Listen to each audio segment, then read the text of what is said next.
বিসমিল্লাহির রহমানির রহিম। পরম করুণাময় ও অসীম দয়ালু আল্লাহর নামে শুরু।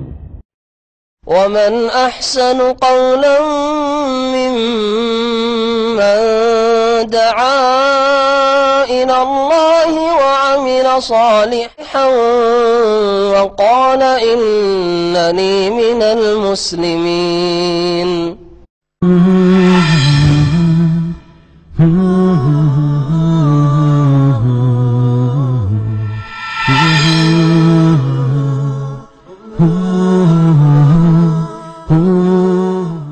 বিসমিল্লাহির রহমানির রহিম। আলহামদুলিল্লাহি রাব্বিল আলামিন ওয়াসসালাতু ওয়াসসালামু আলা সাইয়্যিদিল মুরসালিন নবিয়িনা মুহাম্মদ ওয়া আলা আলিহি ওয়া সাহবিহি আজমাইন, আম্মা বাদ।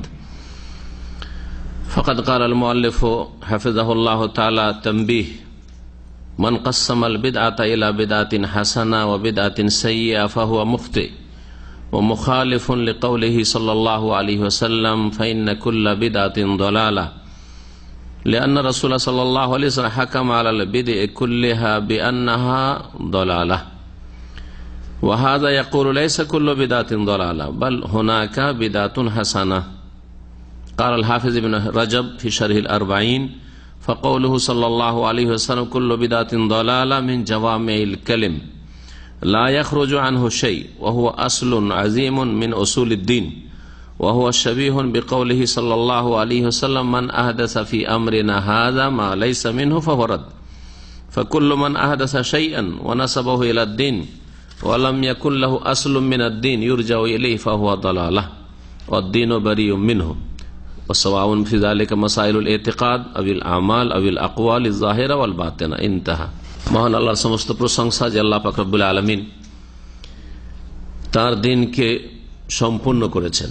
সালাত এবং সালাম নাজিল হোক মুহাম্মদ রাসূলুল্লাহ সাল্লাল্লাহু আলাইহি ওয়াসাল্লামের প্রতি, যার কথা, কাজ, অনুমোদন যা কোরআন এবং হাদিস দ্বারা প্রমাণিত, তা হচ্ছে শরীয়ত, তা হচ্ছে নবীর আদর্শ, আর যার প্রমাণ রাসূলুল্লাহ সাল্লাল্লাহু আলাইহি ওয়াসাল্লাম থেকে নেই, কোরআন এবং হাদিসের কোনো দলিল থেকে নেই, এমন কোনো ইবাদত বন্দেগী অথবা আকীদা হচ্ছে বিদাত, যা দ্বীনের নামে করা হয়।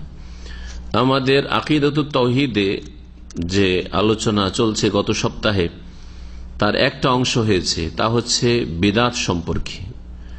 তিনটি দিক ছিল আলোচনার। একটি হচ্ছে বিদাতের শাব্দিক আর পারিভাষিক অর্থ, বিদাতের শাব্দিক অর্থ বা বিধানিক অর্থ কি, আর বিদাতের সংজ্ঞা কি, বিদাত কাকে বলে। 2 নম্বর বিষয় ছিল বিদাতের প্রকরণ সম্পর্কে, বিদাতের কোনো ভাগ আছে কি না, আর ভাগ থাকলে কোন ধরনের ভাগ রয়েছে। আর 3 নম্বর বিষয় ছিল বিদাতের হুকুম, বিদাতের বিধান সম্পর্কে, যে বিদাত জায়েজ না না জায়েজ। বিদাত যদি ভালো হয় কিছু, তাহলে ভালোটা জায়েজ হতে পারে, আর মন্দ যদি হয় সবগুলি, তাহলে কোনোটাই জায়েজ নাই। তো এই সম্পর্কে আলোচনা হয়ে গেছে অর্ধেকেরও বেশি। কিছু আলোচনা বাকি আছে, কিন্তু তা অত্যন্ত গুরুত্বপূর্ণ, এই বিষয়ের সাথে সম্পর্কিত। শেখ সালেহুল ফাউজান হাফিজাহুল্লাহ তার কিতাবে বলছেন তানবীহ মানে এটি হচ্ছে সতর্কীকরণ, হাজা তানবীহুন, এটি হচ্ছে একটি সতর্কীকরণ, মানে সজাগ করা হচ্ছে, আপনাকে সতর্ক সাবধান করা হচ্ছে যে এই বিষয়টি গুরুত্ব সহকারে পড়ুন, শুনুন, জানুন এবং সে অনুযায়ী আপনি চলুন। বলছেন মান কাসসামাল বিদআতা ইলা বিদআতিন হাসানা ওয়া বিদআতিন সাইয়্যাহ, যারা বিদআতকে 2 ভাগে ভাগ করেছে, বিদআতে হাসানা ভালো বিদআত, আর দ্বিতীয় প্রকার হচ্ছে বিদআতে সাইয়্যা মন্দ বিদআত, খারাপ বিদআত। এই ভাগ যারা করেছে ফাহুয়া মুখতি, তারা হচ্ছে ভুল পথে, আখতা ইখতিউ মানে ভুল করা, ভুলকারী, ভুল পথে রয়েছে। ইসলামকে ভুল বুঝেছে, ইসলাম ভুল বুঝার কারণে, ভুল জানার কারণে ভুল আমল করেছে, না তাদের জ্ঞান হচ্ছে সঠিক, ভুল জ্ঞান ইসলাম সম্পর্কে। ভুল যখন তাদের ইলম, তখন আমলও তাদের ভুল। এবং তারা রাসূলুল্লাহ সাল্লাল্লাহু আলাইহি সাল্লামের এই হাদিসের বিরোধী, ভুল পথেও রয়েছে আর রাসূলুল্লাহ সাল্লাল্লাহু আলাইহি সাল্লামের হাদিসের বিরোধিতাই রয়েছে। ওয়া মুখালিফুন লিকাউলিহি সাল্লাল্লাহু আলাইহি সাল্লাম, নবী করিম সাল্লাল্লাহু আলাইহি সাল্লামের এই বাণীর বিরোধী তারা, যারা বিদআতকে দুই ভাগে ভাগ করে। যেই হাদিসটি নবী করিম সাল্লাল্লাহু আলাইহি সাল্লামের খুতবাতুল হাজা, প্রয়োজনের খুতবা বা সুন্নতি খুতবা, বিবাহের খুতবা, জুমার খুতবা, ঈদের খুতবা, যে কোনো আলোচনার খুতবা, মজলিসের খুতবা নবী করিম সাল্লাল্লাহু আলাইহি সাল্লামের ছিল। সেই খুতবার শেষ অংশে রয়েছে ফাইন্না কুল্লা বিদআতিন দালালাহ, নিঃসন্দেহে প্রত্যেক বিদআত হচ্ছে গোমরাহি, ভ্রষ্টতা, রাস্তা হারিয়ে ফেলা, বিভ্রান্তি, জান্নাতের রাস্তা হারিয়ে ফেলা, সিরাতে মুস্তাকিম ছেড়ে দেওয়া, সিরাতে মুস্তাকিম থেকে সরে যাওয়া। দালালা, দাল্লা ইয়াদিল্লা মানে হারিয়ে যাওয়া, দাল্লা তারিক, রাস্তা হারিয়ে দিয়েছে, রাস্তা হারিয়ে ফেলেছে। তো গুমরাহ শব্দটি গুমরাহ ফার্সি শব্দ, যা উর্দুতে এসছে আর উর্দু থেকে বাংলায় গিয়েছে। গুম মানে কি? হারিয়ে যাওয়া, বিলুপ্ত না, বিলুপ্ত মানে শেষ হওয়া। গুম মানে হারিয়ে যাওয়া, হ্যাঁ। আর রাহ মানে রাস্তা, রাহ মানে রাস্তা, রাস্তা উর্দুতে রাস্তা, ফার্সিতে হচ্ছে রাহ। জি, তো গুমরাহ মানে রাস্তা হারা লোক। কোন রাস্তা হারিয়েছে? যেই রাস্তা আল্লাহ পাক দিয়েছেন সিরাতে মুস্তাকিম, যেই রাস্তা হচ্ছে জান্নাতের রাস্তা, তারিকুল জান্নাহ, সেই রাস্তা হারা লোক। তাহলে গুমরাহ কথাটি যেমন তেমন কথা নয়, আসলে মানুষ বুঝে না। আবার মানুষ, আবার যারা বুঝে ভুল বুঝে, গুমরাহ মনে করে আমাকে গাল দিল। আরে গাল না, তুমি ভুল পথে আছো, জাহান্নামের পথে আছো, জান্নাতের পথে না। তুমি, তোমাকে গাল দেওয়া হয়নি, তোমাকে সতর্ক করা হচ্ছে। নবী করিম সাল্লাল্লাহু আলাইহি ওয়াসাল্লামের কথা যদি গাল হতো তো নবী সাল্লাল্লাহু আলাইহি ওয়াসাল্লাম গাল দিতেন না, কারণ লাম ইয়াকুন রাসূলুল্লাহ ফাহিশান ওয়ালা মুতাফাহিশান। নবী করিম সাল্লাল্লাহু আলাইহি ওয়াসাল্লাম সাহাবায়ে কেরামরা বলছেন যে নবী সাল্লাল্লাহু আলাইহি ওয়াসাল্লাম না অশ্লীল কথা বলতেন, গালমন্দ জীবনে করতেন, ওয়ালা মুতাফাহিশান, অনেকে অশ্লীল কথা বলা অভ্যাস নেই তার, কিন্তু বানিয়ে সানিয়ে বলে, মানে ওই রকম মন মেজাজ কইরে লৌকিকতার সাথে তাকাল্লুফ করে বলে, সেটাও ছিল না নবী করিম সাল্লাল্লাহু আলাইহি ওয়াসাল্লামের। তার নেচারও ছিল না অশ্লীল কথা বলা আর গালমন্দ করা, আর তিনি কখনো লৌকিকতার সাথেও বলতেন না। তাহলে দলালা কথাটি গাল নয়, বরং সতর্কীকরণ। এটি, এই অংশটুকু যেমন সুন্নতি খুতবায় রয়েছে, তেমনি আরেকটি প্রসিদ্ধ হাদিস রয়েছে যাতে রাসূলুল্লাহ সাল্লাল্লাহু আলাইহি ওয়াসাল্লাম, আবু দাউদের হাদিস, খুব সুন্দর।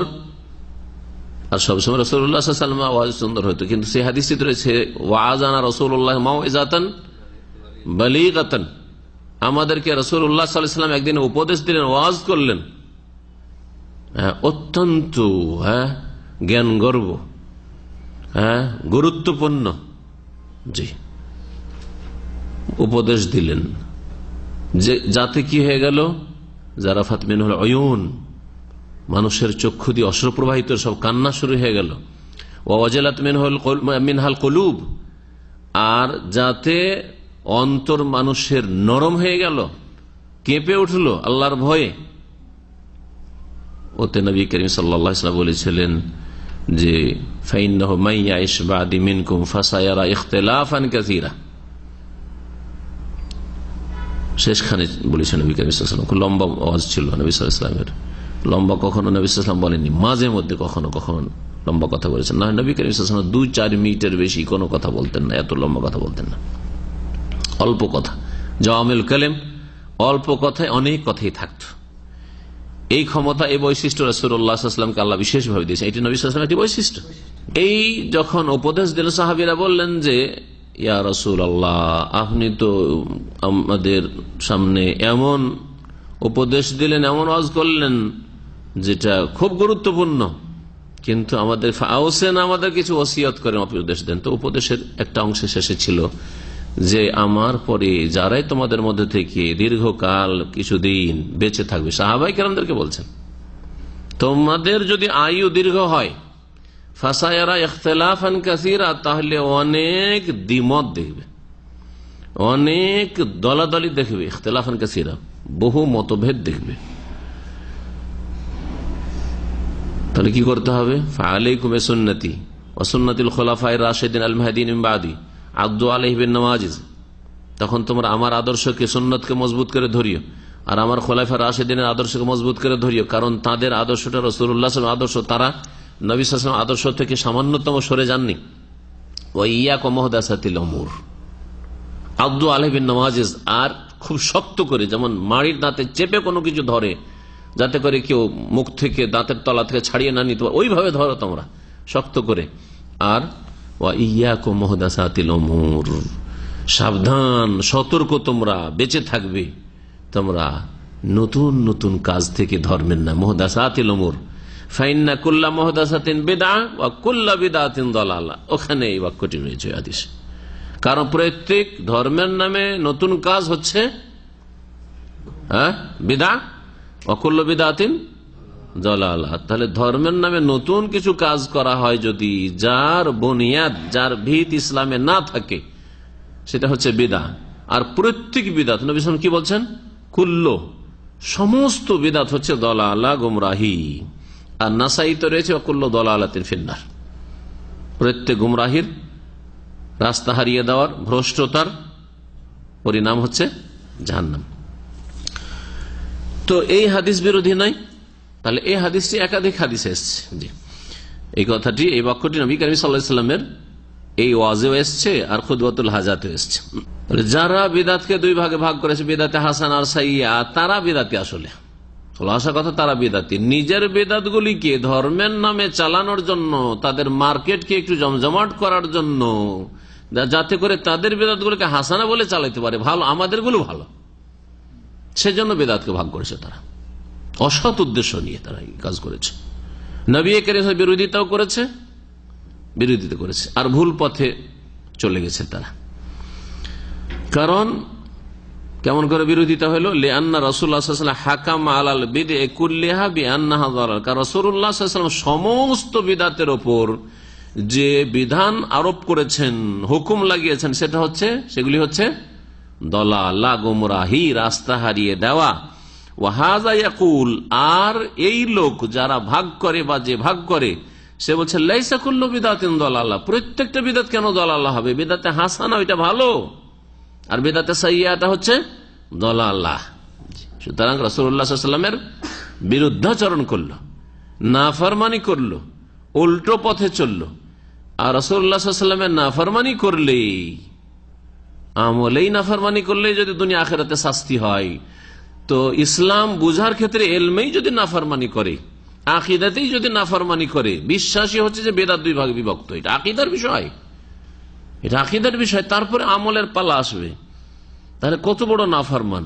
কোরআনে কারিমে কত যে শক্ত আয়াত রয়েছে রাসূলুল্লাহ সাল্লাল্লাহু আলাইহি ওয়াসাল্লামের বিরুদ্ধাচরণকারীদের সম্পর্কে। ওয়া মান ইউশাকিকির রাসূল মিন বাদি মা তাবায়্যানা লাহুল হুদা, কেউ যদি রাসূলুল্লাহ সাল্লাল্লাহু আলাইহি ওয়াসাল্লামের বিরুদ্ধাচরণ করে, নাফরমানি করে, তার জন্য হেদায়েত স্পষ্ট হওয়ার পরে, কোরআনে হাদিসে এসেছে হেদায়েত স্পষ্ট। হাদিসের এই বাক্যটি রাসূলুল্লাহ যথেষ্ট নয়? কুল্লু বিদআতিন দালালা তাবায়্যানা লাহুল হুদা, হেদায়েত স্পষ্ট, তারপরে যদি বিরোধিতা করে, ওয়া ইয়াত্তাবি গায়রা সাবিলিল মুমিনিন, আর মুমিনদের রাস্তা ছাড়া অন্য কোন রাস্তা যদি ধরে, নুওয়াল্লিহি মা তাওয়াল্লা, তাহলে যেদিকে চলে যায় সেদিকে চালিয়ে দেব, আল্লাহ বলছেন। আল্লাহ জবরদস্তি হেদায়েত করেন না। যার অন্তর দেখেন যে কোরআন সুন্নাহমুখী, আল্লাহ তাকে কোরআন সুন্নাহর দিকে ফিরিয়ে দেন। যার অন্তরকে দেখেন যে দলিলমুখী, দলিলের দিকে ফিরিয়ে দেন।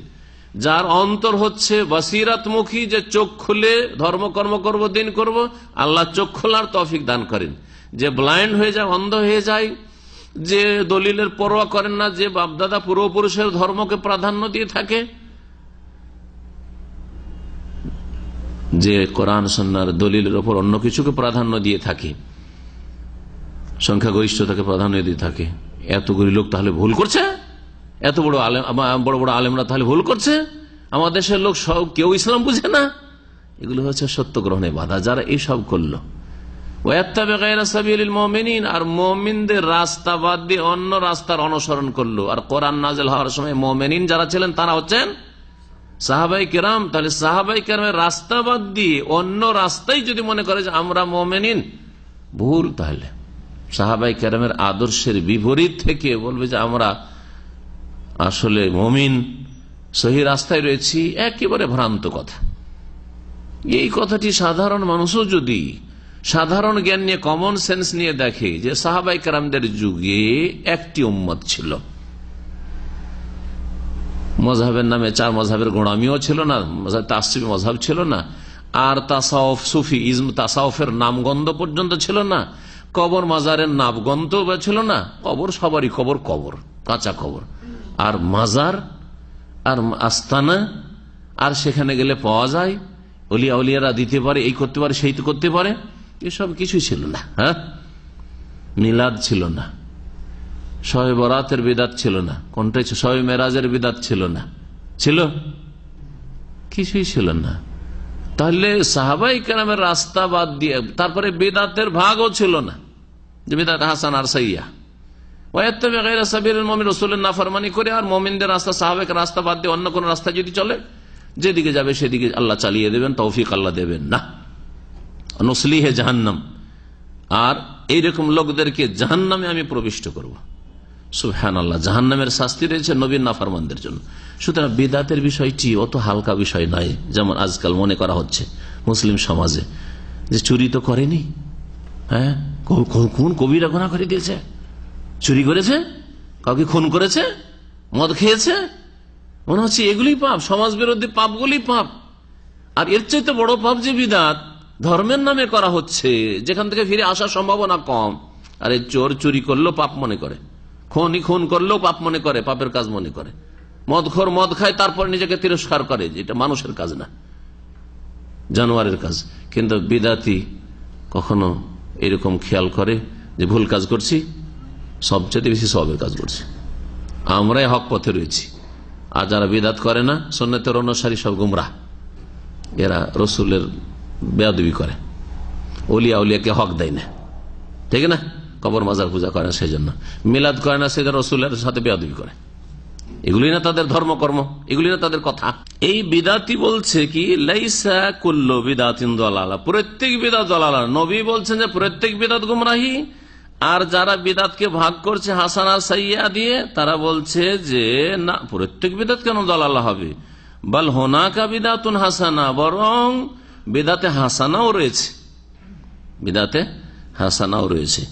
কাল আল হাফিজ ইবনে রাজব ফি শারহিল আরবাঈন, ইমাম হাফিজ ইবনে রাজব রহমতুল্লাহ আলাই, তার প্রসিদ্ধ কিতাব একটি রয়েছে 40 হাদিস ইমাম নববী রহমতুল্লাহ আলাইহি রয়েছে, এর ব্যাখ্যায় বিস্তারিত ব্যাখ্যা রয়েছে।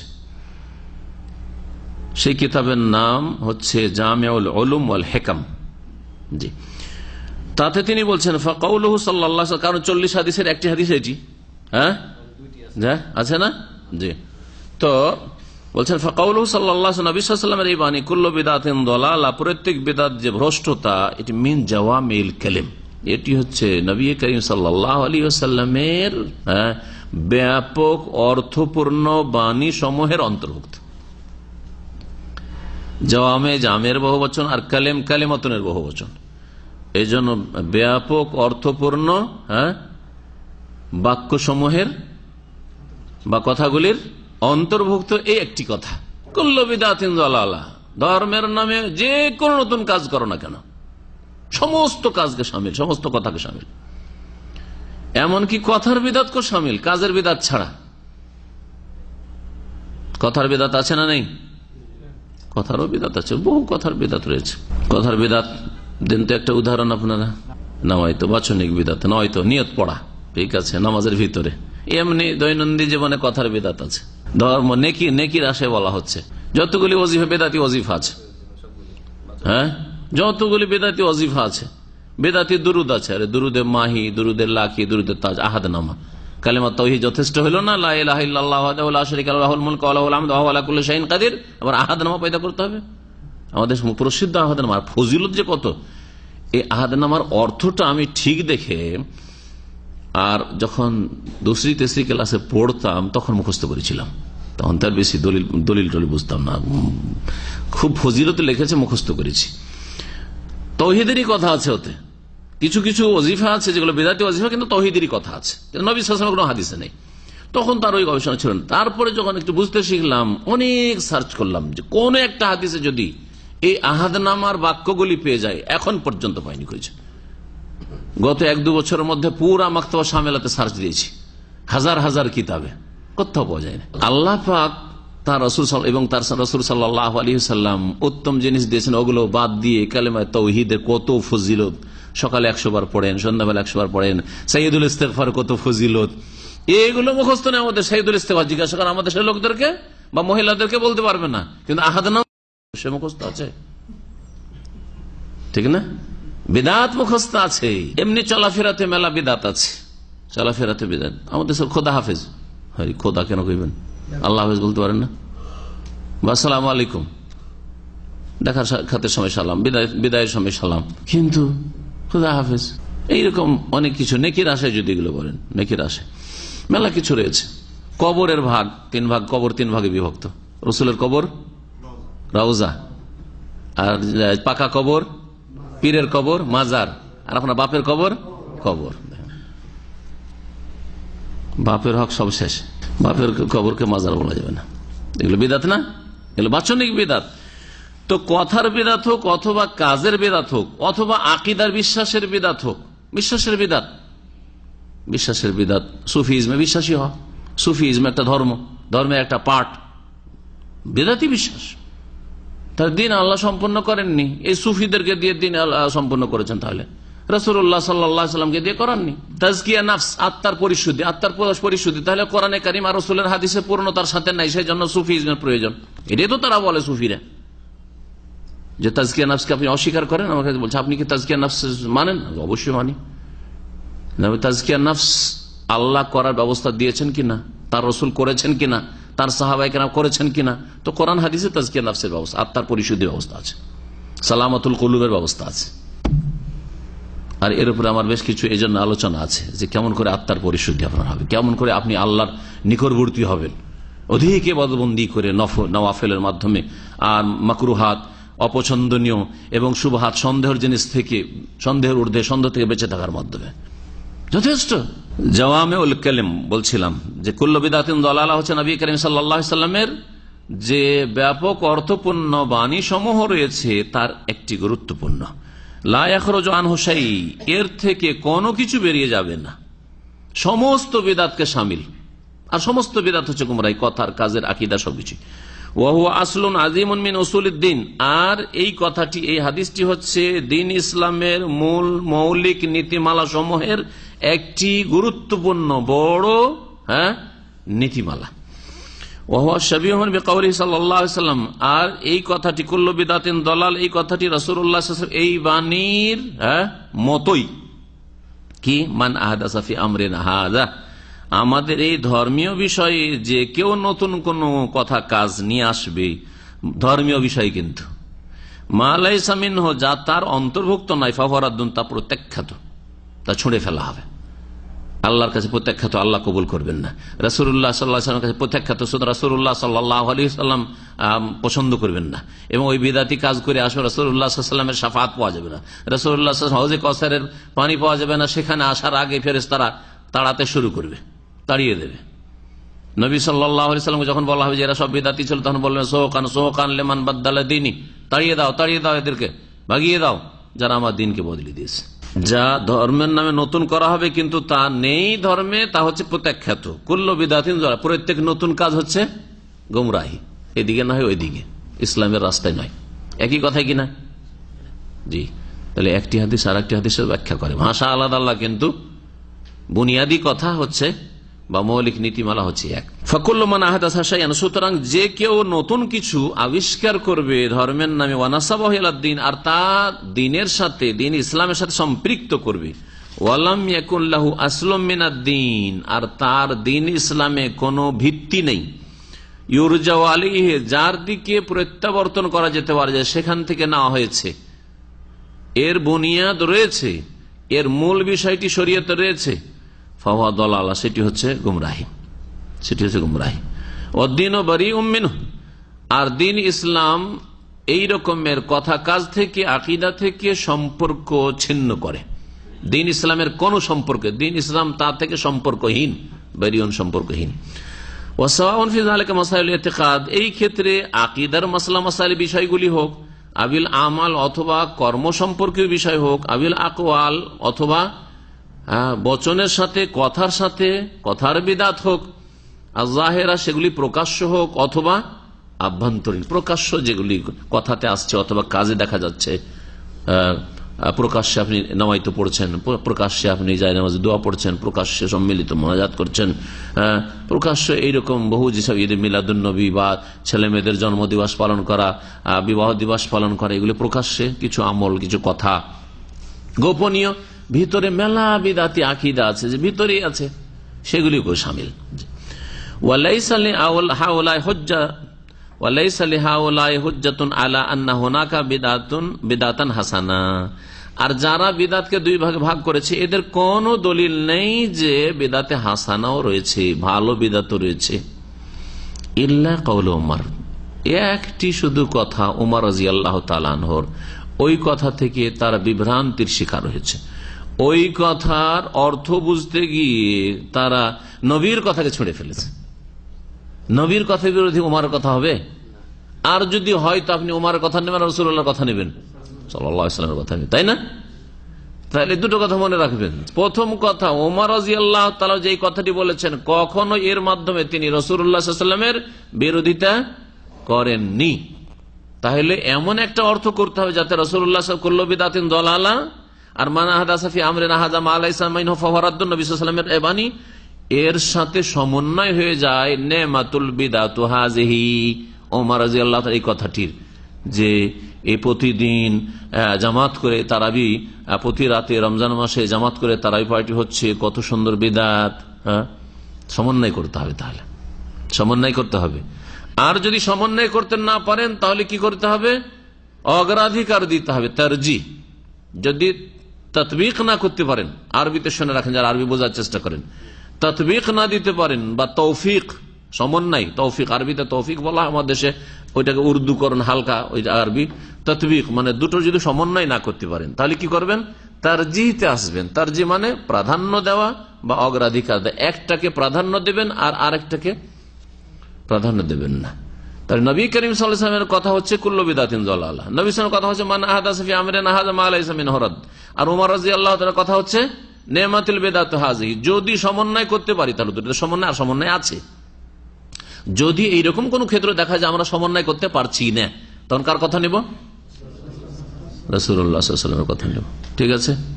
যেমন রাসূলুল্লাহ সাল্লাল্লাহু আলাইহি ওয়াসাল্লাম এক সা করে ফিতরা আদায় করেছেন এবং নিয়েছেন সাহাবায়ে কেরাম থেকে, ঠিক কিনা? মুআবিয়া রাদিয়াল্লাহু তাআলা জামানে গম সম্পর্কে তিনি বললেন যে গমের দাম তো অনেক বেশি, খেজুরের দ্বিগুণ, তিনগুণ, চারগুণ, সুতরাং যদি গম কেউ আদসা দেয় তো চলবে। এখন যদি সমন্বয় না করতে পারি তাহলে কি করব?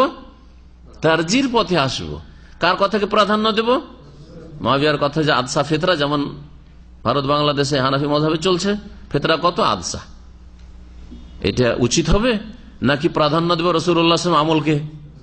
স্পষ্ট বুঝার চেষ্টা করবেন। ওসমান রাদিয়াল্লাহু তাআলা আনহু হজে আসতেন আর মেনাতে পুরা নামাজ পড়তেন 4 রাকাত। সাহাবায়ে কেরামরাও বিরোধিতা করতেন, এটা কেমন শুরু করলেন উনি যে পুরা নামাজ পড়ছেন? মুসাফির কসর করবেন, আর নবী সাল্লাল্লাহু আলাইহি ওয়াসাল্লাম কসর করেছেন। এখন আপনার সামনে এই দুটো আমল, রাসূলুল্লাহ সাল্লাল্লাহু আলাইহি ওয়াসাল্লাম কসর করে হজ করেছেন 4 রাকাত বিশিষ্ট নামাজ, আর ওসমান রাদিয়াল্লাহু তাআলা আনহু ইতমাম করেছেন, পুরো নামাজ পড়েছেন। আপনি হয় সমন্বয় করবেন, আর সমন্বয় না করতে পারেন তাহলে তারজিহ দিবেন। তাতবিক না পারেন, তৌফিক না পারেন, কি করবেন?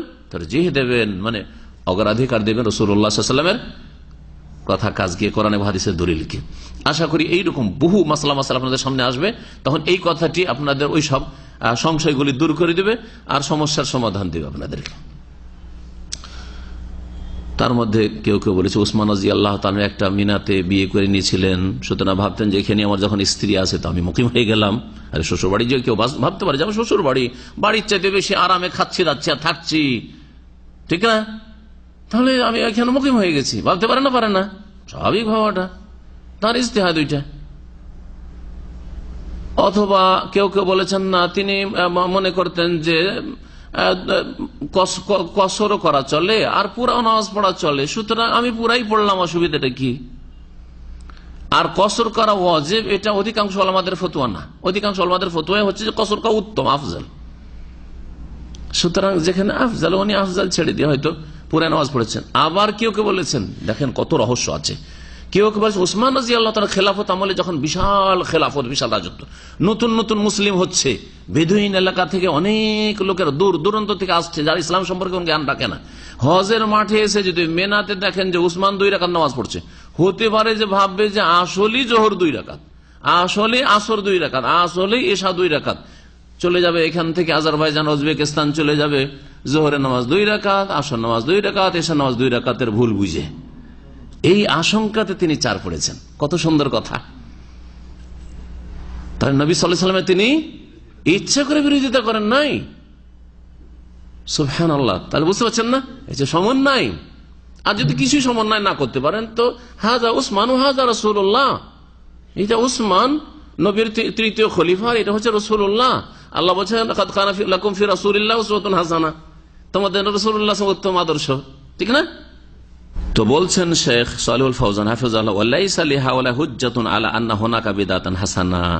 এই যারা বিদআতকে 2 ভাগে ভাগ করেছে, এদের কাছে কোনো দলিল নেই যে বিদআতে হাসানাও রয়েছে, ইল্লা কাউল উমর, তবে উমর রাদিয়াল্লাহু তাআলা আনহুর উক্তি ফি সালাতিত তারাবি, তারাবির নামাজের জামাত সম্পর্কে, নেমাতিল বিদআতু হাযিহি, এটি কতই না চমৎকার বিদআত। হ্যাঁ, নেমা মানে চমৎকার, সুন্দর, কত সুন্দর, তাজ্জুব ফেলে তাজ্জুব, নেমাতিল বিদআতু হাযিহি, কতই না চমৎকার বিদআত। রাসূলুল্লাহ সাল্লাল্লাহু আলাইহি ওয়াসাল্লাম তারাই পড়েছিলেন না পড়েন নাই? তারাই পড়েছেন, ঠিক না? প্রতিদিন তারাই পড়েছেন কি পড়েননি? প্রতিদিন পড়েছেন। জামাত করে কয়দিন পড়েছেন? 3 দিন জামাত করে পড়েছেন। তারপর আর কেন জামাত করলেন না? বললেন যে আল্লাহকে এত পছন্দ লেগেছে যে খাশিতু আন ইউকতাবা আলাইকুম, আমার ভয় হইতে লাগলো যে তোমাদের ফরজ না করে দেওয়া হয়, কারণ ওহী দরজা খোলা আছে। আর যদি ফরজ করে দেওয়া হয় তাহলে মা কুমতুম বিহা, তা তোমরা আদায় করতে পারবে না, তখন কাবিরা গুনাহ তোমাদের হয়ে যাবে। এই ভয়ে আমি আর জামাত করতে আসলাম না। লাকাদ রাআইতু সানিয়াকুম, তোমাদের অপেক্ষা, তোমাদের কাজ কারবার দেখছিলাম, সারা রাত অপেক্ষায় ছিল যে রাসূলুল্লাহ বেরিয়ে আসবেন আর জামাত করে নামাজ পড়াবেন। কিন্তু এ কথা ভাবিও না যে আমি ঘুমিয়েছিলাম সেই জন্য আসিনি, তোমরা ইন্তজার করে চলে গেছো। সব দেখছিলাম কিন্তু আমি বেরিয়ে আসিনি। বুঝা গেছে? ওহীর দরজা খোলা ছিল কতদিন পর্যন্ত? রাসূলুল্লাহ সাল্লাল্লাহু আলাইহি ওয়াসাল্লামের ইন্তেকাল পর্যন্ত। আবু বকরের যুগে ওহী এসেছে, ওমরের যুগে ওহী এসেছে, ওসমানের যুগে ওহী এসেছে, আসেনি। তো ওমর রাদিয়াল্লাহু তাআলার যুগে উনি দেখলেন যে লোকেরা নবী সাল্লাল্লাহু আলাইহি ওয়াসাল্লামের জামানার মতোই, আবু বকরের জামানার মতোই ছিন্ন ভিন্ন, এখানে 5টা লোক, ওখানে 5টা লোক, এখানে 10টা লোক, যে যার সাথে লাগছে। মসজিদে নববীর মধ্যে কয়েক জামাতের লোকের আলাদা আলাদা নামাজ পড়ছে। বাড়িতে অনেকের নামাজ পড়ার মতো সুযোগ সুবিধা নেই, তখন মসজিদে এসে যেহেতু একসাথে জামাতের কোন সিস্টেম নেই, সুতরাং যে যাকে পেয়েছে, যে যাকে ভালো মনে করেছে, ওর পিছনে নামাজ, আমরা চলো 5 জন এখানে পড়ি, আমরা 5 জন ওখানে পড়ি, আমরা 5 জন এখানে পড়ি। এক মসজিদে যদি 5টা 7টা জামাত হয়, ফায়দাহুম আউজাউন মুতাফাররিকুন, বিচ্ছিন্ন ছিন্ন ভিন্ন হয়ে তারা নামাজ আদায় করছিল তারাবির। বলে যে এই দৃশ্যটা ভালো লাগছে না, একই মসজিদে কয়েকটা ছোট ছোট দল হয়ে কয়েকজনকে নিয়ে এই নামাজ পড়া। যদি একসাথে করে দিই তো এটা ভালো। আর রাসূলুল্লাহ সাল্লাল্লাহু আলাইহি ওয়াসাল্লাম 3 দিন করেছিলেন, তারপরে করেননি, যেহেতু আশঙ্কা ছিল। এখন আর আশঙ্কা নেই, ওমরের কাছে ওহী আসবে না, সেজন্য কি করলেন? উবাই বিন কাবকে বললেন, তামিম দারিকে বললেন যে তোমরা কি করো, 30 দিনই জামাত করে তারাই পড়াও। তাহলে এর আসল মজুদ রয়েছে, জামাতেরও আসল, তারাবিরও আসল মজুদ রয়েছে, আর জামাত করে একসাথে মসজিদে পড়ার আসল বুনিয়াদ মজুদ রয়েছে। শুধু সেটা কি করলেন, 3 দিন থেকে 30 দিন করে দিলেন। তারপরে ওই জামাতে তারাবি পড়া হচ্ছে সুন্নাত, উত্তম। যদি দেখা যায় যে জামাতে দ্রুত স্পিডের তারাবি হচ্ছে, বাড়িতে আমি এর চাইতে ভালো খুশুর সাথে পড়তে পারবো, তাহলে কোনো অসুবিধা নেই। ওমর রাদিয়াল্লাহু তাআলা নিজে জামাত করে তারাবি পড়াবার হুকুম দিয়ে দিচ্ছেন উবাই বিন কাবকে, তামিম দারিকে, আর তিনি এই দৃশ্য দেখে বলছেন খুব সুন্দর, আর তিনি বাড়িতে পড়ছেন। এটাও জানেন, কে প্রমাণ করতে পারে যে ওমর রাদিয়াল্লাহু তাআলা ওই জামাতে শরীক ছিলেন তারাবিতে যখন শুরু করেন তিনি? না। তো সাহাবায়ে কেরাম অনেকে নিজের বাড়িতে নিজের পরিবার পরিজনকে নিয়ে তারাই পড়তেন, ফরজটা পড়ে মসজিদ থেকে চলে যেতেন, আর ছেলে মেয়েদেরকে নিয়ে তারা পরিবারকে নিয়ে তারাই পড়তেন, কিয়ামুল লাইল পড়তেন। এইরকমই যদি দেখা যায় যে বিদাতি নামাজ হচ্ছে আর ওই দেশের এক্সপ্রেস তারাবি হচ্ছে, তো আপনি বাড়িতে আপনার পরিবারকে ছেলে মেয়েদেরকে নিয়ে নামাজ পড়বেন। ওয়াকালু আইজান ইন আন্নাহা উহদিসাত আশিয়া লাম ইয়াস্তানকিরহা সালাফ লাম ইয়াস্তানকিরহা সালাফ মিসল জামিল কোরআন ফি কিতাবিন ওয়াহিদ ওয়া কিতাবাতুল হাদিস ওয়া তাদবিনুহু। আর একটি সংশয়ের কথা উল্লেখ করেছেন, বিদাতপন্থীদের যারা বিদাতকে দুই ভাগে ভাগ করেছে আর ভাগ করে নিজেদের বিদাতগুলিকে বিদাতে হাসানা বলেছে। যারা যে বিদাতগুলি করে সেগুলিকে কি বলে? বিদাতে হাসানা। বেরলবীরা যে বিদাতগুলি করে সেগুলিকে বলে সব বিদাতে হাসানা। কবর পাকা করা তাতে বিদাতে হাসানা, কবরে ফুল চড়ানো বিদাতে হাসানা, চাদর চড়ানো বিদাতে হাসানা। হাদিসে না থাকলে কি হবে? হ্যাঁ, নবী না করলে কি হবে? কিন্তু এগুলো ভালো বিদাত। হ্যাঁ, অলিয়া উলিয়ার এহতেরাম করছি, আলেম ওলামার এহতেরাম করছি, ওস্তাদের এহতেরাম করছি, পীর সাহেবের এহতেরাম করছি, সুতরাং তার কবরে চাদর চড়াচ্ছি। কিভাবে শয়তান বিভ্রান্ত করেছে! এভাবে তাহলে বিদাতের রাস্তা খুলে যাবে। যে যেখানে যেটাকে মনে করবে যে আমার এটা করার দরকার, বলবে যে বিদাতে হাসানা শুরু করে দিবে, ঠিক না? চলতে থাকবে কিয়ামত পর্যন্ত। শেষে এমন অবস্থা হবে ইসলামের যেমন অবস্থা হয়েছে ইহুদি নাসাদের ধর্মের। মুসা আলাইহিস সালামের ধর্মের সাথে ইহুদিদের বর্তমান ধর্মের কোনো সম্পর্ক নেই, দূরেরও।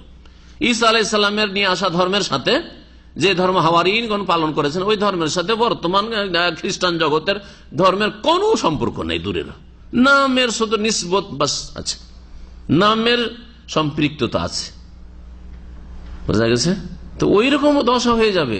আর আসলে আমাদের দেশে গিয়ে মানুষের আমল দেখলে আসমান জমিনের পার্থক্য দেখে রাসূলুল্লাহ সাল্লাল্লাহু আলাইহি ওয়াসাল্লাম জামানার ইসলামের সাথে আর দেশের ইসলামের সাথে সবকিছুতেই, নামাজে প্রতিটি ক্ষেত্রে, রোজার ক্ষেত্রে, হ্যাঁ, জানাজার ক্ষেত্রে, হ্যাঁ, মৃত ব্যক্তিকে নেকি পৌঁছানোর ক্ষেত্রে, আর বিভিন্ন ক্ষেত্রে, জিকির আজকারের ক্ষেত্রে, ইত্যাদি ইত্যাদি, বিয়ে শাদীর ক্ষেত্রে, যত ক্ষেত্র নেন, কোথায় রাসূলুল্লাহ সাল্লাল্লাহু আলাইহি ওয়াসাল্লাম জামানার বিয়ে শাদী, কোথায় রাসূলুল্লাহ সাল্লাল্লাহু আলাইহি ওয়াসাল্লাম জামানার দিন আর এখনকার দিন, এই অবস্থা। কিন্তু সৌদি আরবের যদি ইসলাম দেখেন, যে ইসলাম আমল হচ্ছে, তাহলে রাসূলুল্লাহ সাল্লাল্লাহু আলাইহি ওয়াসাল্লামের সুন্নতের কাছাকাছি পাবেন। আমি বলবো না যে 100% পাবেন, কোন জায়গায় ত্রুটি পেতে পারেন আপনি, কিন্তু কথা হচ্ছে যে কাছাকাছি পাবেন, অনেকটা কাছাকাছি পাবেন আপনি, আকরাব ইলা সুন্নাহ পাবেন আপনি, সুন্নতের অধিক নিকটবর্তী পাবেন। এদের আর এক সংশয় কি, যে বিদাতে হাসানা বিদাতে সাইয়্যার ভাগ করলাম তো কি হলো? কারণ নবী সাল্লাল্লাহু আলাইহি ওয়াসাল্লামের পরে আরো কিছু নতুন কাজ হয়েছে, ধর্মের কাজ। ওয়াকালু আইজান, এই বিদাত যারা দুই ভাগে ভাগ করেছে, বিদাতে হাসানা সাইয়্যার, তারা এই যুক্তিও পেশ করেছে, আন্নাহা উহদিসাত আশিয়া, যে বেশ কিছু নতুন নতুন কাজ ধর্মের নামে করা হয়েছে, লাম ইয়াস্তানকিরহা সালাফ, সালাফে সালেহিন সাহাবায়ে কেরামদের জামানায়, তাবেঈনদের জামানায় তারা কোনো আপত্তি করেন নাই। মিসল জামিল কোরআন, যেমন কোরআন একসাথে করা, রাসূলুল্লাহ সাল্লাল্লাহু আলাইহি ওয়াসাল্লামের জামানায় কোরআন একত্রিত করা হয় নাই। কোরআন কি করা হয়নি? একত্রিত, সূরা ফাতিহা থেকে শুরু, তারপরে বাকারা, আলে ইমরান, নিসা, আর শেষে হচ্ছে ইখলাস, ফালাক, নাস, ঠিক না? এইরকম করা হয়নি, এই এক যুক্তি। সুতরাং এটাকে যখন সালাফে সালেহিন সাহাবায়ে কেরামরা মেনে নিয়েছেন, আবু বকর প্রাথমিক কোরআন একত্রিত করলেন, তারপর উসমান রাদিয়াল্লাহু তাআলা কপি করলেন, আর তারপরে তখন মুসাফে উসমানী সারা পৃথিবীতে ছড়িয়ে পড়ল, সবাই এক বাক্যে মেনে নিয়েছে। এটা যদি চলে তো এটাও বিদাতে হাসানা। এই দিক দিয়ে আবার বিদাতে হাসানার একটা দলিল খোঁজার চেষ্টা করলেন।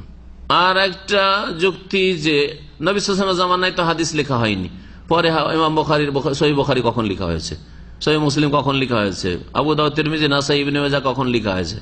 সুতরাং যখন এগুলো পরে লেখা হয়েছে, এগুলো ধর্মেরই কাজ, দিনের কাজ, এগুলো হচ্ছে বিদাতে হাসানা, সুতরাং আমাদের বিদাতে হাসানা চলবে। বোঝা গেছে? যদি উত্তর না জানা থাকে তাহলে আপনার সামনে জটিলতা আসবে, আরে কথা তো ঠিকই, তাহলে তো ঠিকই বলছে কথা। এখন শোনেন এগুলির উত্তর, আমার ভাষায় নয়, শেখ আল্লামা সালেহুল ফাওজান হাফিজাহুল্লাহ, সৌদি আরবের সবচেয়ে বড় আলেম বর্তমানে, এখন ভালো করে মনে রাখেন। আর সৌদি আরবের সবচেয়ে বড় আলেম মানে সারা পৃথিবীর সবচেয়ে বড় আলেম। এখন সৌদি আরবের চাইতে বড় আলেম পৃথিবীতে নেই কোথাও। একটা যুগ হয়তো ছিল, আজকে থেকে যদি 50 বছর, 70 বছর, 80 বছর আগে বলেন, তো ভারত উপমহাদেশে বড় আলেম ছিল। কিন্তু এখন বললেন যে ভারত, বাংলাদেশ, পাকিস্তানে কারণ আরবের পরে যদি ভালো আলেম ওলামা থাকে তো আপনার আরব দেশগুলির পরে ভারত উপমহাদেশে। এখন কেউ যদি দাবি করে যে ভারত, বাংলাদেশ, পাকিস্তানে আরব দেশের চাইতে ভালো আলেম আছে, তো সে মিথ্যুক, সে একেবারে মিথ্যাবাদী। হয় ইচ্ছা করে মিথ্যা কথা বলছে, আর না হলে অবাস্তব কথা তার অজ্ঞতার কারণে বলছে, অজ্ঞতার কারণে বলছে। যেমন আমাদের দেশের লোকেরা মদিনায় যারা পড়ার সুযোগ পায় না বা পড়েনি, তারা বলে মদিনায় কি পড়া হয়, মদিনায় বলগুলো মানাম পড়া হয়, হ্যাঁ আমরা তো সিটিসি ক্লাসে পড়াই। আর ওরা বুখারিও যে পড়ায়, কেমন যে তাবারকের পড়ায়, ছাত্র বুখারি হাদিস বুঝে না। আর এইখানে বলগুল মানাম যেটা পড়া হয় সেটা এত ভালো করে পড়া হয় আর এত হক আদায় করে পড়া হয় যে ওই বলগুল মানাম পড়লে মাসলা ইস্তেমবাদ করার যোগ্যতা পয়দা হয়ে যায়, যে একটা হাদিস থেকে মাসাইল ইস্তেমবাদ হইতে পারে। আপনার আমার কাছে উমদাতুল হাকিম যখন পড়ছেন বা বলগুল মানাম পড়ছেন, তখন বুঝতে পারছেন যে একটা হাদিস থেকে কত মাসালা। তাও যে আমি আপনাদেরকে ভালো হক আদায় করে দিচ্ছি এমন কথা নাই, কিছুটা হক আদায় হচ্ছে, ওতেই বুঝতে পারছেন। তাহলে নিশ্চয়ই এর চাইতে ভালো মদিনা ইউনিভার্সিটিতে পড়াশোনা হচ্ছে। কিন্তু যারা পড়েনি তারা এইভাবে হেয় প্রতিপন্ন করে আর তারপরে খাটো করার চেষ্টা করে, মনে করে যে দেশে পড়াশোনা ভালো হয়। আমরা পড়ে নাই, 2 বার করে ফারেক হয়েছি দেশে, কতটা হাদিস বুঝেছি যা ভালো করে জানা আছে, আর কতটা উসুল হাদিস মুস্তালাহ হাদিস বুঝেছি ভালো করে জানা আছে, দেশে 2 বার ফারেক হয়ে দৌড়া করি। আর তারপরে আপনার কতটা যে সেখানে নাহু সারফটা ভালো পড়েছি, দেশেই যথেষ্ট ভালো করে পড়েছি, গ্রামার ভালো করে পড়েছি। কিন্তু কথা হচ্ছে যে দেশে কতটা ফিকহ ভালো বুঝেছি আর কতটা মাসলা ইস্তেমবাদ করা শিখেছি ভালো করে জানি। মদিনা ইউনিভার্সিটিতে অ্যাডমিশনে এসে 2 বার করে ফারেক হয়, জিজ্ঞেস করলো যে মুস্তালাহ হাদিসের 5টা কিতাবের নাম বলেন। আমি 2টা বলার পরে বলতে পারি না, 2টা বলার পরে বলতে পারি না। সেটাও কতদিন আগে বলবো, 1900 কি বলছে 89 কথা বলছি, বোঝা গেছে। দাওরা ফারেক হয়েছি 2 বার, পড়িয়ে এসছি 4.5 বছর, হেড মোদারিস থেকে এসছি, দেশের বুখারী পড়িয়ে এসছি দাওরা হাদিসের হেড মোদারিস থেকে, 10টা-15টা স্টাফের হেড থেকে। তারপরে এসে উসুল হাদিস জিজ্ঞেস করেছে, নখবাতুল ফিকির শারহে নখবা, হাফিজ ইবনে হাজারের বলা প্রায় দ্বিতীয় একটা ছোট্ট পুস্তিকার নাম বলেছি, তৃতীয় আর নাই, 5টা জিজ্ঞেস করেছিল। এখন যদি 20টা জিজ্ঞাসা করেন তো বলতে পারবো এটা ভারত থেকে বাংলাদেশ থেকে শিখা না আরব দেশে মদিনা ইউনিভার্সিটি থেকে শিখা, তা বলেন। কিন্তু এক শ্রেণীর লোকেরা এখানকার পড়াকে মানে মানুষকে বিভ্রান্ত করার জন্য কি করে, কি পড়া হয় ওখানে, কি পড়া হয়, আরে জানবে তাইলে তো। যে আঙ্গুর খেতে পারে না সে কি বলেছিল আঙ্গুর সম্পর্কে, টক বলেছিল। কে সেটা, বানরে নাকি না মানুষে, সিরিগালে বানর খেতে পেরেছে লাভ দিয়ে, কিন্তু সিরিগাল খেতে পারেনি, তাই না? এই নাকি চা আছে। তো ওই রকম ব্যাপারটা যারা মদিনা ইউনিভার্সিটি আসতে পারেনি, এখানে সৌদি আরব আসতেও পারেনি, এখানে লেখাপড়াও করেনি, তারা, আমি হয়তো থাকলে ওই রকমই বলতাম, এত পড়াশোনা এখানে করেছি ওখানে আবার কি, ঠিক না? তাহলে 2টো সংশয়, কোরআনে কারীম একত্রিত করা হয়েছে নবী সাল্লাল্লাহু আলাইহি ওয়াসাল্লামের জামানার পরে, তো এটা বেদাত হাসানা নয়? তো বেদাত হাসানা আমরা বললাম, তো দোষটা কি করলাম? হাদিস লেখা হয়েছে পরে, রাসূলুল্লাহ সাল্লাল্লাহু আলাইহি ওয়াসাল্লামের পরে, তাহলে এটা বিদআত হাসানা নয়? তো এটাকে বিদআত বলেন? হ্যাঁ, আমাদের দেশের বিদআতি মোল্লারা বলে তাহলে মাদ্রাসা করা আর মাদ্রাসা থেকে এরকম করে ফারেক করে বিদআত হাসানা নয়? এইসব যুক্তি তাদের। এই দুটোর উত্তর পেলে ওটারও উত্তর পেয়ে যাবে একসাথে। উত্তর শোনেন, বলছে ওয়াল জওয়াবু আন যালিকা, শেখ সালেহুল ফওজান হাফিজাহুল্লাহ বলছেন যে এই কথাগুলির জবাব হচ্ছে আন্না হাযিহিল উমুরা লাহা আসলুন ফিশ শারঈ, এই কাজগুলি কোরআন একত্রিত করা আর হাদিসে লিখা, হাদিস সংকলন করা, তাদউইন মানে সংকলন করা, এগুলির শরীয়তে ভিত্তি আছে, বুনিয়াদ আছে, বেবুনিয়াদ নয়, ভিত্তিহীন নয়। বোঝা গেছে? এর দলিল প্রমাণ আছে। আর কোনগুলি বিদআত? যেগুলির দলিল প্রমাণ ভিত্তি শরীয়তে নেই। নবী করিম সাল্লাল্লাহু আলাইহি ওয়াসাল্লাম 2 ঈদ সব বলে দিয়েছেন, সুতরাং 2 ঈদের জায়গায় ঈদুল ফিতর, ঈদুল আজহার জায়গায় ঈদে মিলাদুন নবী করবেন, এর কোনো বুনিয়াদ নেই। জন্মবার্ষিকী কারো পালন করবেন আপনার নেতার, অথবা মৃত্যুবার্ষিকী পালন করবেন, এর কোনো বুনিয়াদ ইসলামে নেই। সুতরাং বিদআত এগুলি। বোঝা গেছে? বিশেষ এক রাতে আমরা সভ্যেদারি করব, শুনেছেন এগুলো? সভ্যেদারি করে একটা ইসলামিক সংগঠন, তাদের নেতারা জেল টেলে গেলে সভ্যেদারি করে তাদের মুক্তির জন্য দোয়া করে। বিশেষত যত তাদের রুকন হবে, সদস্য হবে, সবখানে সারা রাত ধরে তাহাজ্জুদ পড়বে। এর কোন বুনিয়াদ আছে? রাসূলুল্লাহ সাল্লাল্লাহু আলাইহি ওয়াসাল্লাম বালা মুসিবত আসেনি? হ্যাঁ, রাসূলুল্লাহ সাল্লাল্লাহু আলাইহি ওয়াসাল্লামের জামানায় মুস্তাযাফিন মক্কাকে জেলে ভরে রাখা হয়নি, যারা হিজরত করে আসতে পারে না। কখন রাসূলুল্লাহ সাল্লাল্লাহু আলাইহি ওয়াসাল্লাম বাকি সাহাবায়ে কেরাম মুহাজির আনসারকে নিয়ে সভ্যদারি করেছেন, আর সবিনা খতম করেছেন, আর খতমে ইউনুস করেছেন, আর খতমে জালালি করেছেন। তাহলে এগুলির ভিত্তি ইসলামে নেই, সুতরাং এগুলি হচ্ছে বেদাত। আর কুল্লু বিদাতিন দলালা, সবগুলি দলালা। সুতরাং এই যে সাংগঠনিক সভ্যদারি করে তাদের নেতাদের মুক্তির জন্য, হ্যাঁ, এগুলি হচ্ছে কি বিদাতে দলালা, গুমরাহি। ভালো করে শুনে রাখেন। ফালাইসাত মুহদাসা, সুতরাং কোরআন একত্রিত করা আর হাদিস সংকলন করা বা হাদিস লেখা এগুলি নতুন না। প্রথম কথা, কওল ওমর রাদিয়াল্লাহু তাআলা আনহুর কথার জবাব, ওইটার জবাব শুনেন। নেমাতিল বিদাত, উনি যে বলেছেন যে এই জামাত করে তারাই পড়া কত সুন্দর বিদাত। ইউরিদুল বিদাতাল লুগাবিয়াতা লা শারঈয়া, এতে থেকে তার উদ্দেশ্য ছিল বিদাতের শাব্দিক অর্থ, আবিধানিক অর্থ, শরীয়তি অর্থ নয়, পারিভাষিক অর্থ না। শরীয়তের ভাষায় যেটা বিদাতের সংজ্ঞা আছে সেটা তিনি বুঝাননি, বরং শব্দের দিক থেকে তার এই প্রতিদিনের জামাত সহকারে তারাবির ব্যবস্থা করে দেওয়াটাকে তিনি কি বলেছিলেন? নেমাতিল বিদাত হাযিহি, এটি হচ্ছে কত সুন্দর বিদাত, মানে কত সুন্দর নতুন পদ্ধতি, নতুন পদ্ধতি, নতুন তরিকা। কিন্তু এর সংজ্ঞা হচ্ছে বিদাতের শরীয়তি বিদাত কি? শরীয়তি বিদাতের সংজ্ঞা আবার ফিরে দেখেন কি, ফাকুল্লু মান আহাদাসা শাইআন, যে কোন এমন একটা নতুন কাজ করবে ধর্মের নামে, ওয়ানাসাবাহু ইলাদ দ্বীন, আর দ্বীনের সাথে সম্পৃক্ত করলেন, নতুন কাজ করলেন, দ্বীনের সাথে সম্পৃক্ত করলেন, দুটো কন্ডিশন। তৃতীয় হচ্ছে ওয়ালাম ইয়াকুন লাহু আসলুন মিনাদ দ্বীন, আর দ্বীনে তার কোনো বুনিয়াদ নাই, ভিত্তি নেই। হ্যাঁ, যেটার কাছে আপনি কি আশ্রয় নিতে পারেন যে এই দলিলের ভিত্তিতে করছি, ফাহুয়া দলালা, সেটি হচ্ছে দলালা, গুমরাহি, সেটি হচ্ছে বিদাত। আর তারাবি জামাত করে পড়ারও বুনিয়াদ, ভিত ইসলামে আছে এবং ওমর রাদিয়াল্লাহু তাআলার কাছে ছিল। তাই তিনি এখানে যে বিদাত শব্দটি ব্যবহার করেছেন, এটা কি অর্থে করেছেন? শাব্দিক অর্থে করেছেন। শরীয়তের দিক থেকে ওমর রাদিয়াল্লাহু তাআলা আনহুর 30 দিনের জামাত কন্টিনিউ করে দেওয়া, নবী সাল্লাল্লাহু আলাইহি ওয়াসাল্লাম 3 দিনকে, এটি সুন্নত, কোনো বিদাত নাই। তারপর উমর রাদিয়াল্লাহু তাআলা আনহুর একটা নতুন কিছু চালু করা, আমার চালু করা সমান। উমর রাদিয়াল্লাহু তাআলা সম্পর্কে নবী সাল্লাল্লাহু আলাইহি ওয়াসাল্লাম বলছেন, আলাইকুম বিসুন্নতি ওয়া সুন্নাতিল খুলাফায়ে রাশিদিন, আমার আদর্শকে মজবুত করে ধরি আর খোলাফায়ে রাশিদিন আবু বকর, ওমর, ওসমান, আলী, তাদের তরিকাকে মজবুত করে ধরিও। সুতরাং তারা যদি কিছু করেন, তারা যেহেতু দ্বীনের আসল লক্ষ্য উদ্দেশ্য বুঝেই কোনো কিছু করেছেন। যেমন ওসমান রাদিয়াল্লাহু তাআলা আনহুর আর একটি জুমার দিনের আজান অতিরিক্ত করা, আজানের আসল তো মজুদ রয়েছে, তারপরে তিনি আজান যে বাড়িয়েছেন খোলাফায়ে রাশিদিনের সুন্নতকে নবী বেদাত বলেন, সুন্নত বলেছেন, সুন্নাতুল খোলাফায়ে রাশিদিন। যদি বিদাত হইতো তো বলতেন অবিদাতিল খোলাফায়ে রাশিদিন, বিদাত বলেছেন? বলেননি।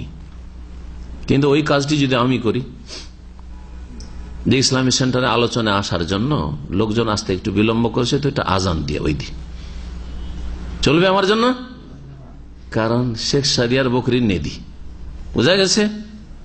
ওসমান রাদিয়াল্লাহু তাআলা আনহুর কথা পেশ করে কেউ যদি এখানে দলিল পেশ করে যে আমরাও এখানে মসজিদে একটু লোকজনকে জমাটমা করার জন্য, হ্যাঁ, অথবা আমাদের ইলেকশনে তাড়াতাড়ি করে ভোটটা সারতে হবে, চল একটা আজান দে, এরকম বিভিন্ন ক্ষেত্র হইতে পারে। লোকজনকে ডাকা হাঁকা করতে হবে, তাড়াতাড়ি করে ডাকতে হবে, একটু এমার্জেন্সি আছে তো দে, আজান দে। ঝড় তুফান আমাদের দেশের আজান হয়, যদি বলে উসমান আজান দিয়েছেন তো আমি ঝড় তুফান আজান দিলাম তো কি হইলো, তো বলবো যে উসমান শেখ সাদি আর তুই বকরির নেদি, বোঝা গেছে? উসমান নেতাজি আর তুই পিয়াজি। সুতরাং কখনো আপনি নিজেকে ওখানে পৌঁছাবেন না। ফামা কানা লাহু আসলুন ফিশ শারিয়া, শরীয়তে যার বুনিয়াদ রয়েছে, ভিত্তি রয়েছে, ইউরজাউ আলাইহি, যেখানে ফিরে যাওয়া যেতে পারে, মানে যেখান থেকে দলিল নেওয়া যেতে পারে, ইযা কিলা, সেই সম্পর্কে যদি বলা হয় ইন্নাহু বিদআত, যে এটা বিদআত, শরীয়তে ওর মূল বিষয়টি রয়েছে, সেই সম্পর্কে যদি বিদাত কেউ বলে ফাহুয়া বিদাতুন লুগাতান, তাহলে সেটা আবিধানিক অর্থে বিদাত, লা শারআন, শরীয়তের অর্থে নয়, পারিভাষিক অর্থে নয়। তো ওমর রাদিয়াল্লাহু তাআলা আনহু জামাত করে তারাই পড়াকে যে বিদাত বলেছেন, এটা শরীয়তে যেহেতু বুনিয়াদ রয়েছে, সেজন্য এটা কি বলবো? আবিধানিক অর্থে, শাব্দিক অর্থে বিদাত, শরীয়তগত অর্থে বিদাত নয়। লিআন্নাল বিদআত শারআন, কারণ শরীয়তের ভাষায় বিদাত কাকে বলে? মা লাইসা লাহুল আসলুন ফিস শারআ, শরীয়তে যার কোনো বুনিয়াদি নেই, ভিত্তি নেই, ভিত্তিহীন। ওয়া জামউল কোরআন ফি কিতাবিন ওয়াহিদ, এখন দ্বিতীয় সংশয়ের উত্তর, কোরআনকে একত্রিত করা একটি কিতাবে, লাহু আসলুন ফিস শারিয়া, শরীয়তে এর বুনিয়াদ রয়েছে। নবী করিম সাল্লাল্লাহু আলাইহি ওয়াসাল্লাম কখনো কোরআন নাযিল হয়েছে আর শুধু শুনিয়ে রেখে দিয়েছেন, কখনো করেননি। সাথে সাথে কাতিব ওহীকে ডেকেছেন, হয় আলী রাদিয়াল্লাহু তাআলা আনহুকে, না হয় যায়েদ ইবনে সাবিতকে, না হয় মুআবিয়া ইবনে আবি সুফিয়ানকে, এরা লিখতেন।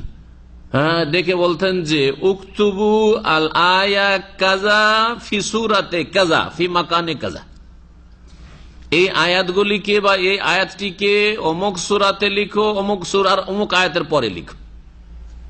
এরকম করে বড় বড় সূরাগুলি তো একসাথে নাযিল হয়নি, কখন মাঝখান থেকে পরে নাযিল হয়েছে, বুঝা গেছে? তো এইরকম করেছেন নবী করিম সাল্লাল্লাহু আলাইহি ওয়াসাল্লাম, সবসময় লিখিয়ে দিয়েছেন। তাহলে কোরআন লিখা নবী সাল্লাল্লাহু আলাইহি ওয়াসাল্লামের জীবদ্দশাই ছিল। এর বুনিয়াদ আছে না নেই? শরীয়তে বুনিয়াদ আছে, ভিত্তি আছে, ভিত্তিহীন নয়।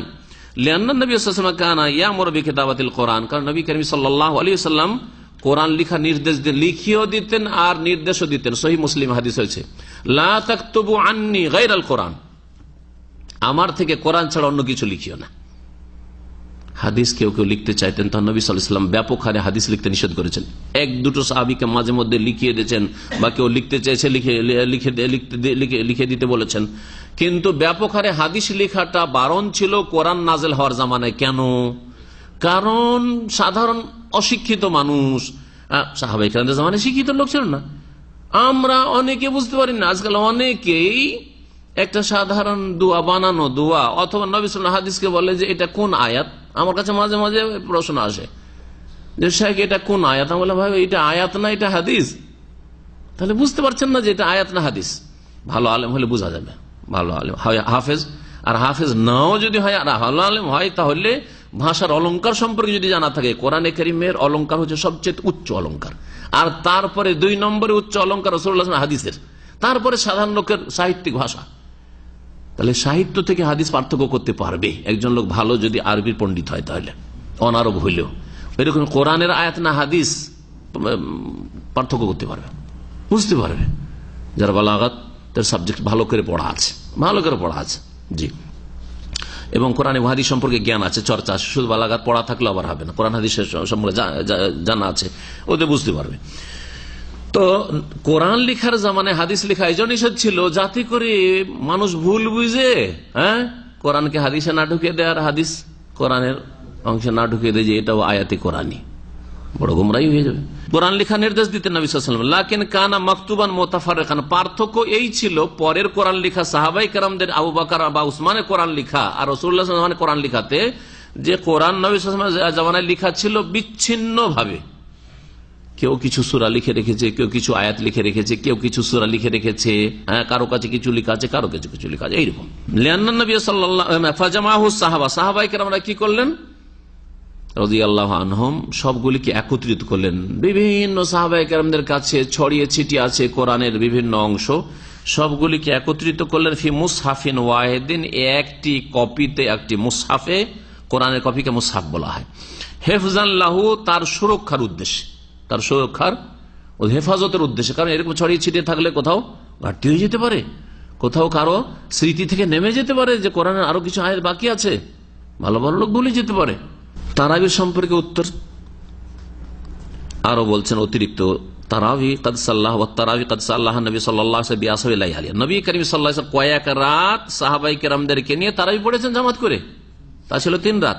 ওয়া তাখাল্লাফা আনহুম ফিল আখির, আর শেষ রাতে, চতুর্থ রাতে তিনি পিছিয়ে থেকে গেছেন, আসেন নাই। খাশিয়াতান তুফরাজ আলিম, এই আশঙ্কা যে তাদের জন্য ফরজ না করে দেওয়া হয়। ওয়াস্তামার সাহাবাতু রাদিয়াল্লাহু আনহুম ইউসাল্লুনা আওজান মুতাফাররিকিন ফি হায়াতিন নবী সাল্লাল্লাহু আলাইহি ওয়া বা'দা ওয়াফাতিহি, নবী সাল্লাল্লাহু আলাইহি জীবদ্দশায় এবং নবী সাল্লাল্লাহু আলাইহি ওয়াসাল্লাম ইন্তেকালের পরেও সাহাবায়ে কেরামরা ছিন্ন ভিন্ন হয়ে, এখানে 5 জন, ওখানে 7 জন, ওখানে 10 জন, এইরকম করে একই মসজিদে তারাবির নামাজ পড়তো তারা।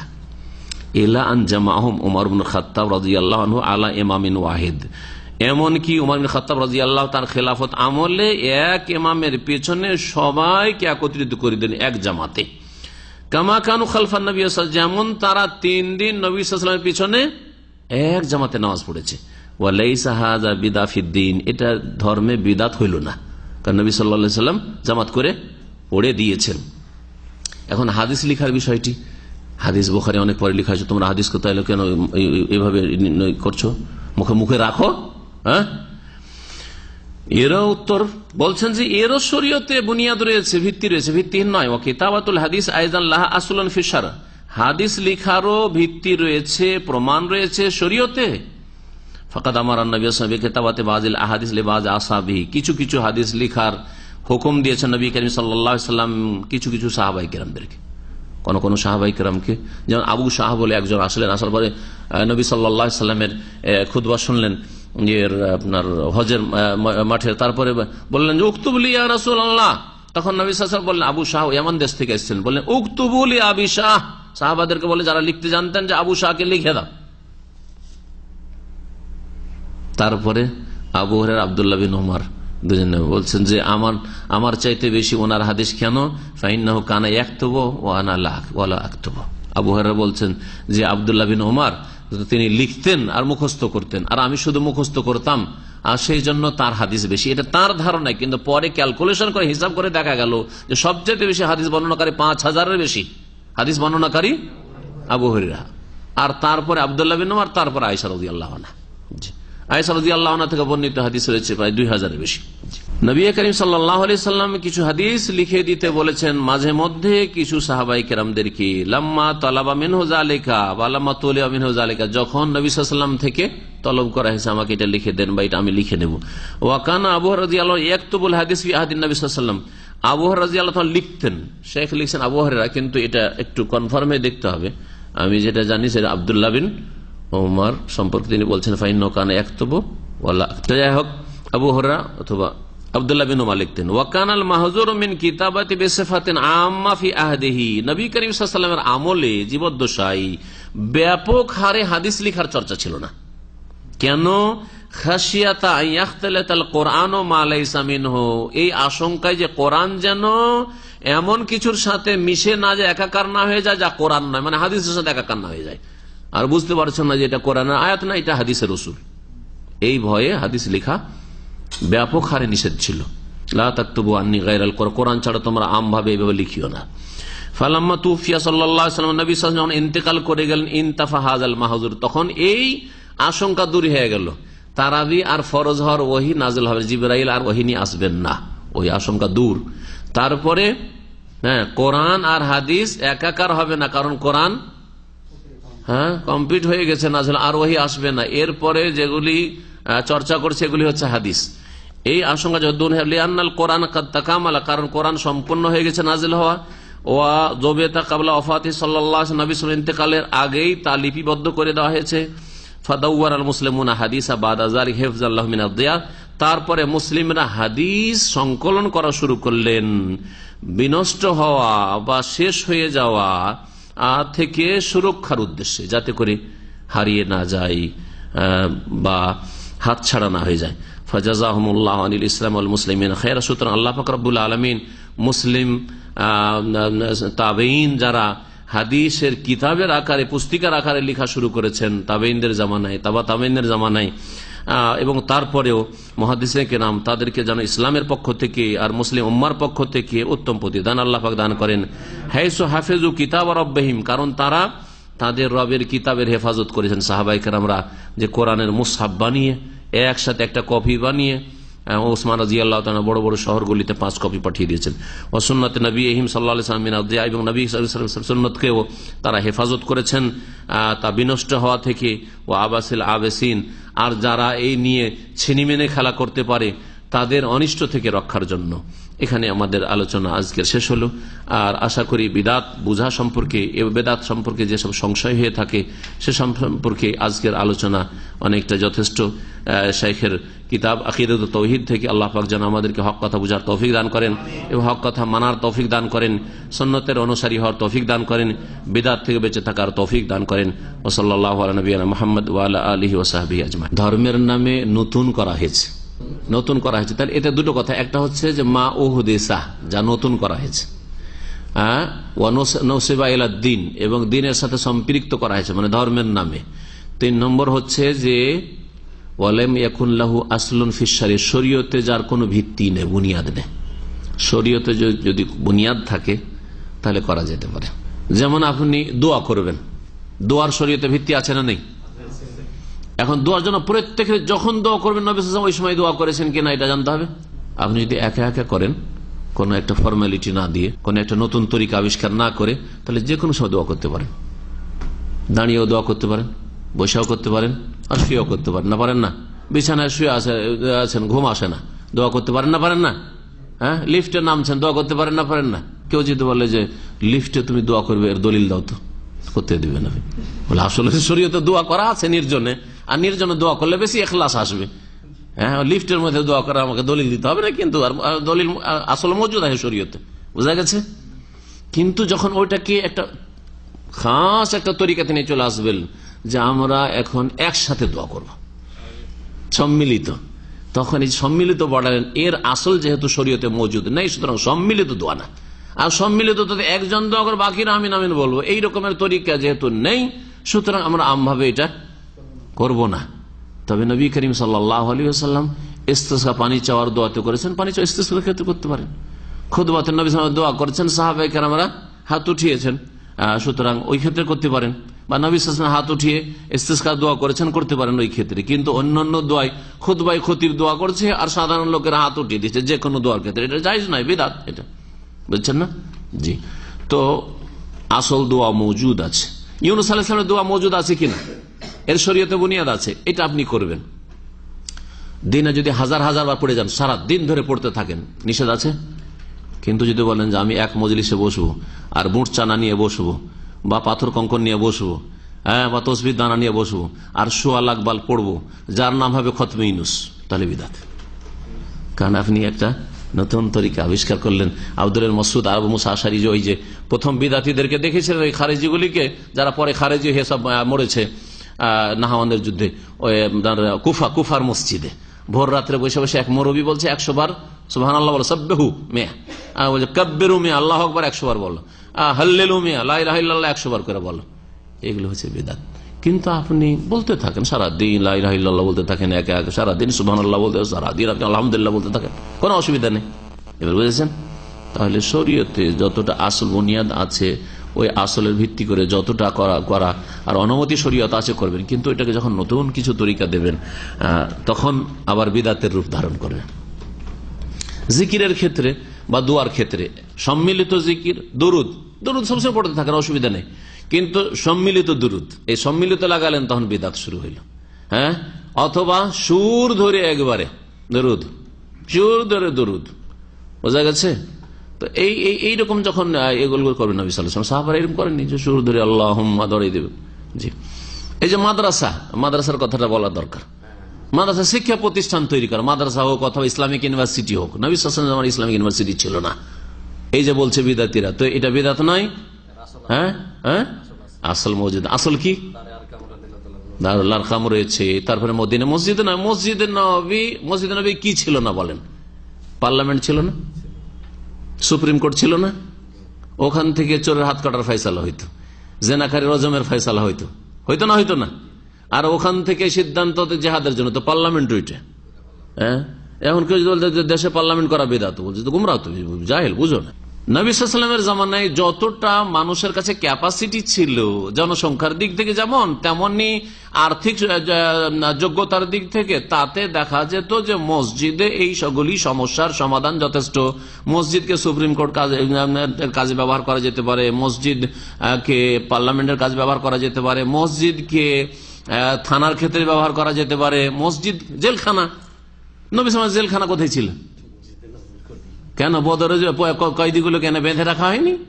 আব্বাস আবুল আসাব রাবি মসজিদ নবীর খুঁটির সাথে বাঁধা ছিল না? আর আব্বাস মোটা মানুষ, ওকে খুব কষ্ট হচ্ছিল, রাত্রে খুব কষ্ট পাচ্ছে, সামনে সপ্তাহে তাফসীরে বলবো এটা। তখন নবী সাল্লাল্লাহু আলাইহি ওয়াসাল্লাম ঘুম আসছে না, যে চাচার কষ্ট হচ্ছে। কি ব্যাপার ইয়া রাসূলুল্লাহ, আপনার সারা রাত ঘুম আসছে না কেন?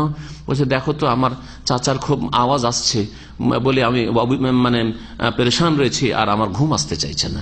দেখো তো মনে হয় খুব শক্ত করে বেঁধেছে, যে ওকে ধরে নিয়ে এসছে খুব শক্ত করে বেঁধেছে, ও রশিটা একটু ঢিলে করে যদি বাঁধো তাহলে ভালো হয়। তাহলে জেলখানা নয়, এটা হাজত নয়, কাস্টডি না।